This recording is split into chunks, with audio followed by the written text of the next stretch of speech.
Bonjour à tous, on se retrouve aujourd'hui, comme j'avais dit dans mon playtest, pour une petite review de Titan Quest 2. Plus précisément, ça va être un comparatif avec le 1. Je trouve qu'il y a déjà pas mal de gens qui ont fait des petites reviews par-ci par-là, tout le monde y va un petit peu de son avis. Et j'avais envie de faire quelque chose d'un petit peu différent. Donc on va commencer tout de suite avec la création de personnages. Bon là forcément ça va assez vite à comparer parce que c'est ni la force de Titan Quest 1 ni la force de Titan Quest 2. Euh, qu'on voit là vous avez un comparatif à l'écran. Dans le 1 c'était choix homme ou femme et puis la couleur de la tunique et ça s'arrêtait là.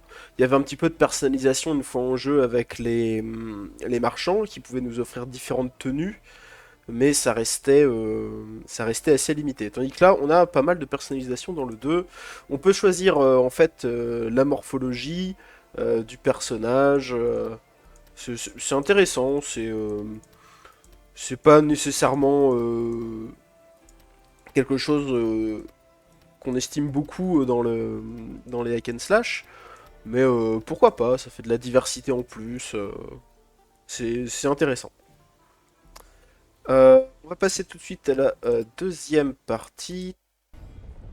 Le deuxième point de comparaison, c'est évidemment l'aspect graphique du jeu. Donc évidemment, il y a 20 ans d'écart entre les deux jeux. Je vous montre à l'écran ce que ça ressemblait, à quoi ça ressemblait dans le 1. On est quand même sur quelque chose de très très différent. Il y a une sacrée évolution, on va pas se cacher. Par contre, je trouve qu'au niveau de la direction artistique du jeu, on est toujours très dans le thème grec en ce qui concerne le 2, mais le 1 le faisait aussi très bien. Donc au niveau de la DA, je pense qu'on a quelque chose d'assez similaire. Donc voilà, il y a des, j'ai pas grand chose à ajouter de plus, si ce n'est que j'ai peut-être été un peu dur en disant que les graphismes étaient pas très beaux dans ma review. J'ai certainement exagéré un petit peu. Le jeu est beau, hein, faut pas exagérer, mais on pourrait avoir encore mieux. C'est plutôt ça que je voulais dire. Je passe tout de suite à un troisième point, qui sont les quêtes. Alors là, je sais pas si c'est parce que c'est la démo encore du jeu ou pas, mais on voit que y a pas de quête en fait. Dans le 2, on a les quêtes qui sont affichées là à droite et on n'a pas de détails. Regardez dans le 1 comment c'était détaillé. C'était autre chose. Vous aviez vos quêtes principales, quêtes secondaires, avec une petite checkbox pour savoir si vous aviez terminé ou pas, une petite description, un résumé de votre récompense. Enfin, il y avait du détail, quoi. Il y avait même un petit... pour les gens qui aiment s'intéresser à l'histoire, vous pouviez relire vos quêtes. Enfin, ça faisait vraiment très journal, comme les action RPG le faisaient à l'époque. Mais là, du coup, il y a absolument rien du tout à ce niveau-là. Je trouve ça un petit peu dommage, mais je me demande si ça viendra pas avec le temps, étant donné que c'est juste un playtest. Ensuite, j'aimerais parler de la barre de sort. J'ai entendu des trucs, des gens qui trouvaient qu'il y avait beaucoup moins d'options que dans le 1, alors que... Enfin, il suffit de compter le nombre de sorts, hein. Dans Titan Quest 1, vous voyez, moi j'ai rebind mes boutons, pour faire comme ce qu'a fait le 2 en fait, j'avais déjà fait ça avant. Et vous avez, je sais pas, exactement 8 sorts, clic gauche, clic droit et les deux potions. C'est exactement, alors là c'est vraiment la même chose. La différence qu'on peut observer quand même, c'est que dans le 1, on avait un petit bouton pour cliquer à gauche du A comme vous voyez ici. Ça servait à avoir d'autres barres de sorts pour les gens qui aimaient vraiment vraiment jouer avec beaucoup de spells. Mais soyons très honnêtes, j'ai des centaines d'heures de jeu sur Titan Quest 1 et je n'ai jamais utilisé ça. La barre de sorts entière me satisfaisait pleinement. Donc en fait, il n'y a pas vraiment de perte de diversité au niveau des spells, vous pouvez toujours faire à peu près tout comme vous voulez. En restant sur cette image du 1, il y a aussi ce petit icône vert à droite des clics gauche et clics droit, qui est le switch d'armes. Switch d'armes que je n'ai pas constaté dans ce nouvel opus. On peut pas mettre une arme secondaire et switch d'armes en combat. C'était assez anecdotique dans le 1, mais ça avait des aspects intéressants. Typiquement, quand vous utilisiez un personnage au corps à corps et que quand votre auto-attaque pouvait faire des choses, par exemple avec les armes de jet qu'ils ont rajoutées dans Ragnarok plus tard. Vous pouviez switch pour vous battre un petit peu à distance sans que ça affecte trop, tout en faisant en sorte que votre build fonctionne avec les deux modes de jeu. Donc c'était intéressant, je sais pas si la mécanique est pas gardée, mais je pense qu'elle est pas gardée, c'est quelque chose d'un petit peu trop... un peu trop niche, je sais pas comment expliquer ça. Enfin voilà, ça c'était pour la barre de sort, tout ce qui est switch d'armes. Oui, au niveau du gameplay en fait, tout simplement. Bah, comme je l'ai dit dans le playtest, au niveau du gameplay, on a quelque chose de très rigide, je trouve, dans le 1. À moins d'avoir beaucoup de cast speed, de vitesse de lancement de sort. Et encore, même dans ce cas-là, je trouve que les enchaînements sont très... il manque beaucoup de fluidité. Tandis que dans ce nouvel opus, bon, après j'ai pas eu l'occasion de tester 20 000 sorts, mais en tout cas, on sent que c'est très smooth quand on fait le tourbillon. Alors ça marche plus, je sais pas pourquoi. Mes boutons ne fonctionnent pas. Ah oui, je sais pourquoi. Voilà. Là, on sent que c'est très smooth, hein. Je m'arrête, le personnage s'arrête instantanément, je peux spam un petit peu. Ça, dans le 1, c'est impossible. Donc ça, c'était pour la partie gameplay. J'aimerais qu'on se penche également un petit peu sur l'inventaire. Alors, l'inventaire du jeu. Et bon, par rapport au 1, dans le 1, on débloquait un petit peu plus d'aventure. Un petit peu plus de, pardon, je dis n'importe quoi, de sacs dans l'aventure. On a 3 petits sacs qu'on pouvait utiliser et remplir. Et c'était assez gênant parce qu'on devait switch de sacs. On pouvait pas tout ranger dans le même endroit et ça c'était pas pratique. Dans le 2, il n'y a pas ça, hein. Il y a un inventaire tout à fait standard. Avec aussi je remarque des tailles d'objets standardisées. Ce qui est pas plus mal, je trouve que c'est plutôt une bonne idée. On retrouve les anneaux ou les gants ou des choses comme ça qui sont un petit peu plus petits que le reste. Mais au moins, c'est standardisé. Vous voyez là, la hache ici et l'arc ici sont vraiment de même taille, comme le bâton, etc. Tandis que vous aviez vraiment des lances tout en longueur dans le 1 ou des bâtons qui prenaient énormément de place. C'était très difficile de gérer l'inventaire dans le 1, ça a l'air beaucoup mieux dans le 2, mais en même temps, les jeux de ce type ont eu le temps d'avoir une très bonne expérience. En fait, ils ont calqué sur ce qu'a fait un petit peu Path of Exile, j'ai l'impression, avec une forme de semi-standardisation. Là où Diablo avait un peu tout standardisé complètement. Donc voilà. Euh, Ensuite, on va parler, au-delà des objets, on va parler du stuff. Donc le stuff, il y a des petites différences. Alors, par exemple, je vois qu'ici, dans le 2, on peut toujours avoir 2 armes à une main, ce qui était déjà le cas. Dans le 2, on a quelque chose qui va par-dessus les épaules, donc c'est une pièce qui n'existait pas dans le 1. Et dans le 1, on avait notre artefact. Bon, c'est venu avec Immortal Thrones en 2007, mais quand même, à noter que là, on n'a pas de choix d'artefact. On reste sur 2 anneaux, une amulette, les gants, les bottes, l'armure, le casque. Vraiment, ça c'est tout pareil. On a aussi évidemment ce changement au niveau des potions. Avant, on devait accumuler plein de potions dans notre inventaire pour pouvoir les utiliser, etc. Et là, c'est vraiment remis à la sauce 2025. Franchement, ça fait plaisir. Même si mon avis, c'est qu'il devrait plus y avoir de potions dans ce genre de jeu, mais ça, c'est un autre débat. Euh, Qu'est-ce que je voulais dire encore? Oui, dans Titan Quest 1, on avait un système de shards. Je vous remets à l'écran. C'est les petits. On en voit plein là dans mon inventaire, des petites shards qui permettaient. On pouvait les mettre sur nos équipements.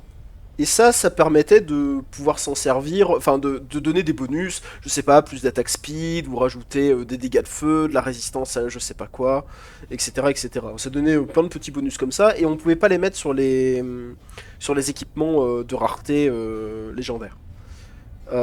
J'imagine que c'est pas encore là, et très honnêtement dans Titan Quest 1 je trouve que ça polluait beaucoup l'inventaire. Quand on arrivait en late game, il y avait vraiment que pour quelques objets verts qu'on voulait s'en servir, mais vraiment ça, c'était vraiment une pollution d'inventaire, et c'était très désagréable je trouvais.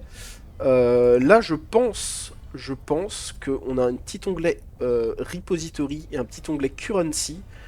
Je, je pense qu'il y aura quelque chose d'à peu près similaire qui sera dans les currencies. Euh, donc voilà, à voir, c'est une spéculation, on peut pas vraiment en savoir plus. Et voilà, on sait aussi que dans le 2, il y aura un système de crafting qui n'existe pas vraiment dans Titan Quest 1. En ce qui concerne le crafting dans le 1, moi ça me fait surtout penser au craft d'artefacts. Je vais vous mettre aussi à l'écran à quoi ça ressemblait. Vous pouviez réunir, fusionner justement ces petites shards, ces reliques et ces charmes, pour vous faire des artefacts, et après fusionner des artefacts pour faire des plus gros artefacts. C'était intéressant, mais en fait la gestion d'inventaire du 1 est tellement pourrie. Ah, ça c'est vraiment quelque chose, j'espère qu'ils ont réglé ça, mais comme on peut pas savoir, on n'a pas de coffre dans le 2, mais je suis à peu près sûr qu'on aura un PNJ qui nous servira de chest, ou un chest directement pour pouvoir stocker nos stuff. Il y a aussi les types d'armes dont j'ai pas parlé. Il y a quand même une différence majeure, c'est que dans Titan Quest 1, il n'y a pas d'armes à deux mains. À part les bâtons qui font de la magie, mais ça n'existait pas. Euh, je sais pas exactement si c'était voulu à l'époque ou non, mais le fait est que là ils l'ont rajouté. Euh, Je pense que c'est que du bonus. Ça permet simplement d'avoir plus de gameplay différents et de faire plus de choses, d'avoir un système avec ça. Donc je pense que c'est plutôt une bonne chose, une bonne évolution. On peut parler des stats maintenant. Alors vous voyez, les stats étaient sur le même écran dans Titan Quest 1, on les voyait ici, on voit les petits plus sur lesquels on pouvait améliorer les choses. Et dans le 2, voilà, les stats elles sont là. Donc on a 5 stats dans le 1 contre beaucoup plus dans le 2, enfin beaucoup plus, 7. 3 stats qu'on peut pas augmenter directement, les 3 stats qui Might, Agility, Knowledge, qui font référence à force, dextérité et intelligence, Vigor, qui fait référence à santé, pas à énergie, étonnamment. Je pense que l'énergie se gère que via les maîtrises, ce qui est peut-être même pas une mauvaise idée, étant donné que personne dans Titan Quest 1 ne mettait de l'énergie dans ses attributs. Donc pourquoi pas, là on a quelque chose d'un peu plus complet au niveau des statistiques de Titan Quest 2. Euh, mais il y a quand même quelque chose qui est un tout petit peu étrange, je trouve. C'est qu'en fait les stats principales dans lesquelles on peut mettre des points ne servent qu'à équiper de l'équipement et à améliorer les deux stats secondaires voisines. Et c'est les stats secondaires qui vont augmenter les dégâts. Et c'est tout. Dans le 1, c'était quand même un peu plus profond que ça. L'intelligence augmentait la régénération de mana, par exemple. La dextérité vous permettait d'augmenter votre capacité offensive et défensive. Ce qui respectivement vous permettait d'augmenter vos chances de toucher et de crit, ou vos chances d'esquive. La force, bon, la force c'était quand même principalement augmenter les dégâts physiques. L'intelligence augmentait les dégâts élémentaires. Mais là, vous voyez, si je regarde l'intelligence, ça me permet juste, bah, d'après la description, supports Magos Robes, Plated Robes and Magical Weapons. C'est juste pour s'équiper. Vous mettez vraiment ça que pour vous équiper. Et ce qui va vous donner des dégâts, c'est ça, ça et ça. Et il n'y a pas de... Vous pouvez pas investir défensivement, à part en vigueur, qui va juste vous faire gagner des PV. Je trouve ça assez pauvre. Et c'est vraiment dommage. Le 1, en moins de stats, avait quelque chose de plus intéressant, je trouve. Alors après peut-être que... Ils ont peut-être voulu faire quelque chose qui est entièrement au travers du spectre des objets et des maîtrises. Et en tout cas, j'espère, parce que sinon, c'est vrai que ces stats-là ne servent pas à grand-chose, très honnêtement.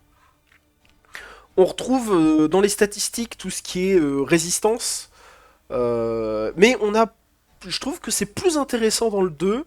Je sais enfin ce que veut dire ailment, pour les gens qui ont vu ma vidéo d'avant, parce que j'étais complètement perdu avec ce terme. En fait, c'est des dégâts sur la durée.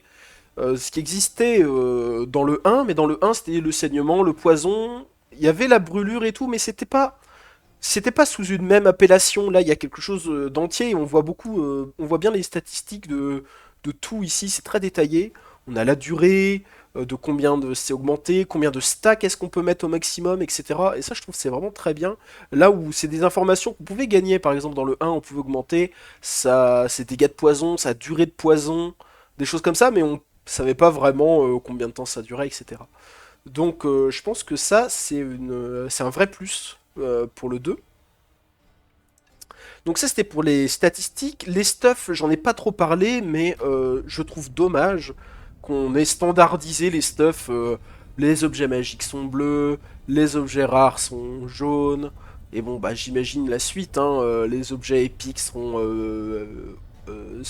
violets, les objets légendaires seront orange. Tandis que Titan Quest 1, à l'époque, avait un petit peu son système à lui. Les objets magiques, c'était des objets jaunes. Enfin, bon.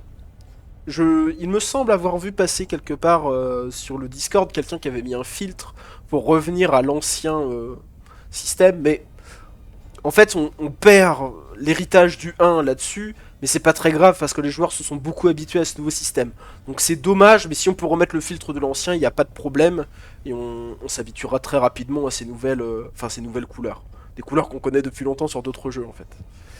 Donc voilà, maintenant on va parler du plus important, c'est les maîtrises. Le concept de Titan Quest, tout le concept, c'est de fusionner deux maîtrises. Donc, pour commencer, on n'en a que trois, Warfare, Earth et Storm, en tout cas dans la démo. Et donc du coup, j'ai choisi volontairement de comparer ces maîtrises-là. Je voudrais d'abord comparer le, les maîtrises guerre. Alors, déjà, il y a une première chose à voir, c'est on a des skills de base. J'avais pas compris ça au début quand j'avais commencé le playtest. Au niveau des skills de base, on a tout simplement une auto-attaque qu'on peut améliorer. Alors, je sais pas si on peut cliquer dessus, voilà. Un, un dodge, donc un petit dash pour pouvoir se replacer ou esquiver des attaques. Et aussi une barrière, qui est là défensif, il faudra prendre des dégâts. Et ça, c'est très intéressant, surtout au niveau de l'auto-attaque. Par exemple, dans le cas guerre dans Titan Quest 1, vous avez votre premier skill qui est assaut, qui remplace votre auto-attaque, et vous aviez plusieurs maîtrises qui permettaient de remplacer votre auto-attaque. Là, dans le 2, tout est mutualisé. Si vous voulez que votre auto-attaque fasse quelque chose, vous avez plein de talents pour aller chercher ce que vous voulez.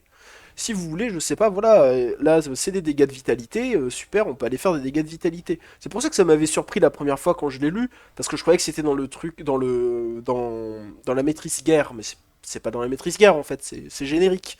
Et donc vous pouvez les chercher un petit peu comme ça vous chante. Là c'est plus orienté sur les projectiles par exemple. Donc je trouve vraiment le système intéressant d'avoir centralisé ça ici, et comme ça libère des slots euh, ici pour mettre des points autrement. J'ai aussi entendu des reviews dire ah, je trouve qu'il n'y a pas beaucoup de choix au niveau des maîtrises, ça semble pauvre par rapport au 1 qui avait des arbres énormes. Alors oui, les arbres du 1 semblent beaucoup plus gros et fournis que l'arbre qu'on voit ici. Mais le truc c'est que en fait on peut faire facilement le compte et on peut compter quoi. C'est-à-dire qu'on regarde là par exemple en guerre on a un 2 3 4 5 6 actifs. Bon ben là, je suis désolé, mais des actifs, il y en a 7. Hein. Et encore, là, je vous ai compté tous les actifs, même avec les extensions, 10 ans après et tout. Hein. Tandis que là, c'est juste une démo, et on a un actif de plus. On va me dire, bah, il n'y a pas autant de passifs. Alors oui, effectivement, au niveau des passifs, là, on en voit quoi? On en voit 8.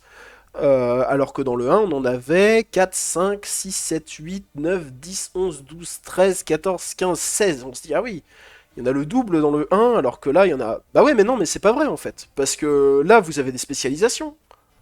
C'est un petit peu le lien qu'on peut faire entre les liens qu'on voit dans Titan Quest 1, dans les maîtrises. Il y a des spécialisations un peu partout, sur tous les passifs. Mais alors, en plus, vous avez des spécialisations dans les actifs. Et il y en a vraiment plein, et vous avez plein de possibilités, en fait. Donc, en fait, vous avez carrément plus de choses à faire dans le 2 que dans le 1, je trouve. Là où ça pêche pour l'instant, c'est qu'ils vont sortir le jeu avec très peu de maîtrise, je trouve. Là où c'est l'intérêt dans Titan Quest 1, c'est pouvoir refaire des personnages autant qu'on veut pour pouvoir mixer deux maîtrises. Et on a une idée en jouant, on se dit ah ça irait bien avec ça, et on est parti pour faire un reroll. Là dans le 2 ça va être compliqué hein, parce qu'au bout de deux persos vous allez avoir tout vu, c'est un peu dommage. Mais ça va évoluer au fur et à mesure. Hein. Si c'est une early access, j'imagine que le jeu de base il sortira au moins avec 6, 7, 8 maîtrises. Voilà, je pensais faire la comparaison de tous les sorts, mais je pense que vous avez l'idée principale et je vais pas m'embêter à faire les autres maîtrises. Il y a autre chose dont je voudrais parler, c'est la barre à gauche, avec laquelle on augmente les points. C'est à la fois dommage et à la fois dans l'air du temps ce qu'on fait Titan Quest 2. C'est-à-dire que dans Titan Quest 1, vous gagnez 3 points par niveau, et vous aviez le choix de mettre soit dans la barre à gauche pour aller débloquer des nouveaux skills, soit directement dans vos compétences pour taper tout de suite très vite. Donc vous aviez un gameplay... vous pouviez choisir la façon dont vous allez jouer. C'est-à-dire, vous pouvez vous dire, ah, est-ce que j'attends, j'économise, je vais aller chercher tel sort, il va tout ravager quand je vais arriver niveau 8-9 parce que je vais rusher. En plus, ça me donne des statistiques, donc je peux équiper de l'équipement plus fort. Ou alors, vous vous dites, ouais, j'ai besoin de tout déchirer maintenant parce que il faut que sinon j'arriverai pas à tuer tel monstre, ou etc. Vous avez envie de vous sentir puissant tout de suite. Dans le 2, vous pouvez pas faire ça. Vous pouvez pas investir vos points dans la jauge à gauche pour aller chercher des skills forts le plus vite possible. En fait, les points vont se débloquer en avançant dans l'histoire. Donc, je sais pas si c'est en tuant des boss ou quoi. Dans la démo, c'est en tuant un griffon, on a 6 points directement. Ça me semble franchement très généreux. Donc j'imagine que c'est pas ça. Là, on les voit, si je change de maîtrise, c'était ici. Et j'ai débloqué cette deuxième ligne. On voit qu'il faut aller à 18. Il y a aussi une autre chose qu'on voit, c'est que là, le quatrième, on voit très bien qu'il y a un cadenas et que c'est pas que c'est bloqué. Donc peut-être il y a un moment dans l'histoire, il faudra faire une quête de spécialisation, ou alors tout simplement, c'est pas encore sorti. Les devs veulent pas nous montrer les super sorts de la fin. Je sais pas, mais en tout cas, il y en a plus encore à arriver. Ça, c'est ce que ça laisse entendre. Euh, je crois que j'ai à peu près tout dit. Euh,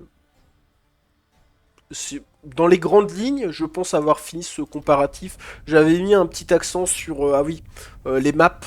La map de Titan Quest 1 par rapport à Titan Quest 2. Bon, je préfère celle du 2, elle est moins.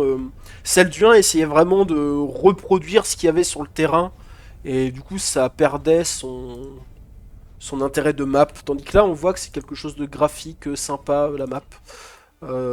C'est plus lisible sans que ce soit austère. Je trouve qu'il y a un très bon compromis au niveau de cette map de Titan Quest 2.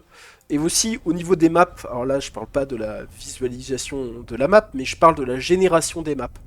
Dans Titan Quest 2, comme dans le 1, tout est fait à la main. C'est-à-dire que vous allez avoir... ça fait peur aux joueurs à cause de la rejouabilité du jeu. Mais je pense qu'il faut pas trop s'en inquiéter. Il y a des puristes de Titan Quest 1 comme moi, on refait le jeu tout le temps dans les mêmes maps et on adore ça, il n'y a pas de problème. Alors effectivement, ça pourra freiner peut-être certains joueurs de hack and slash d'aujourd'hui, mais moi c'est pas quelque chose qui me dérange et je suis sûr qu'ils trouveront un moyen de faire un gameplay en late game qui sache se renouveler. De toute façon, s'ils le font pas, ils sont morts dans l'œuf, donc il y a pas de, ils sont obligés de faire ça. Donc je pense qu'il faut pas trop s'inquiéter là-dessus, et certainement qu'il y aura pas de génération aléatoire à la sortie de l'early access, mais je suis sûr qu'ils vont trouver quelque chose. Donc voilà, c'est fin du comparatif. Bah, j'espère que ça vous a plu. Faites ce que vous voulez avec la vidéo, abonnez-vous, abonnez-vous pas, likez, likez pas, faites ce que vous voulez. On se retrouve pour une prochaine vidéo. Salut tout le monde.